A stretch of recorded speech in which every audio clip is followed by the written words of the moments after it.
Spain நாட்டைச் சேர்ந்த Marino ஆட்டினங்கள் மென்மையான கம்பளிரோம உற்பத்திக்கு புகழ் பெற்றவையாக விளங்குகிறது.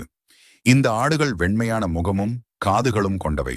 மேலும் மெரினோ ஆட்டினத்தில் கிடாவிற்கு கொம்பு உண்டு, பெட்டைக்கு கொம்பு இல்லை. மெரினோ ஆடுகளில் பெரும்பாலான ஆடுகளுக்கு உடலும் கால்களும் முழுவதுமாக ரோமங்களால் மூடப்பட்டிருக்கும் தோற்றத்துடன் காணப்படும். இந்த வகை ஆடுகள் வறண்ட மற்றும் மாறுபட்ட காலநிலைகளிலும் நன்கு வளரக்கூடிய திறன் பெற்றவையாக உள்ளது. மற்ற ஆடு இனங்களை காட்டிலும் இந்த மெரினோ வகை ஆடுகளில் பெட்டை ஆடுகள் அதிக காலம் வாழக்கூடியது மற்றும் அதிக கம்பளி ரோமம் உற்பத்தி செய்யக்கூடிய திறன் பெற்றவையாக உள்ளது. விலங்குகளின் முடியினை கொண்டு உருவாக்கப்படும் நெசவு துணியினை கம்பளி என்கின்றனர். கம்பளியினால் செய்யப்பட்ட துணிகள் வெதுவெதுப்பாக இருப்பதால் இவை குளிர் நிறைந்த பகுதிகளில் பெரிதும் விரும்பி பயன்படுத்தப்படுகின்றன. கம்பளி உற்பத்திக்காக பல விலங்குகள் வளர்க்கப்படுகின்றன. அவற்றுள் மெரினோ செம்மறி ஆடுகள் குறிப்பிடத்தக்கவைகளாக இருக்கின்றன. மற்ற கம்பளி வகைகளைப் போலவே மெரினோவிலும்